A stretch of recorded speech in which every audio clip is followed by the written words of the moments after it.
do speak often all over the state and several places in the nation, but this is my favorite place to speak because I feel like I'm home. And that is the thing about Morehead from the very first time that I visited it when I was a senior, is that I was made to feel like I was part of something greater than myself. And it was the very first time that I ever encountered such a profound sense of belonging and such a profound sense of purpose. I was speaking about a year ago in Crescent Springs, Kentucky, a group commemorating the 9/11 anniversary, and a little gentleman came up to me, and he was wearing a ball cap that said World War II, Korea, and Vietnam veteran. And he was about 5'2", but he looked like he was twisted together from barbed wire. Looked like he could still stuff me into a duffel bag.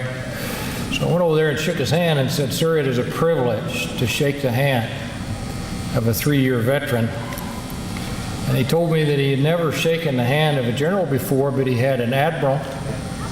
And my question to him at that point was, "Were you a soldier or a sailor?" And he said, "Sailor." To which I replied, "Well, that's okay, we can still be friends." He then told me that he wanted to be a soldier, that he tried to be a soldier, but he wasn't qualified because he kept passing the intelligence test. I'll take that as a compliment from a 3-war veteran of one of our sister services, and I am indeed complimented today. One of the things that's in the Major General's Handbook is that we are required at least once during a speech to state the obvious arrogantly. And the obvious arrogantly for you all is that you will remember the day that you decided to come to this institution as one of the most significant decisions of your life. Today, that is something that you are very proud of, but when you go on 31 years from when I sat in your position, that is going to become more and more important. And while my Navy friend was pretty accurate in my academic capability, I stand before you one of the most mediocre students in Morehead State University history. What happened to me here at Morehead was I was taught academics and application. I learned how to communicate with people.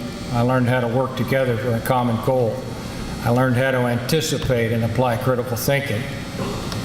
But the main thing is I learned how to treat people. And I learned how to be a citizen right here. So when I showed up to Morehead those years ago, I showed up as a boy. When I left a man.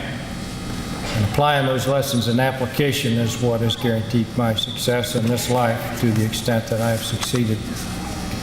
Last thing that I'll leave you with is that there is no institution in this whole country that I have noticed that supports their veterans, that supports their active service personnel, that supports the armed forces as well as this institution does. I think Kentucky is a leader in that generally, but Morehead is really outstandingly behind its veterans. And for Dr. Andrews and the faculty, thank you so much from the bottom of my heart. Congratulations today. God bless you all. Congratulations. Thank you so very much.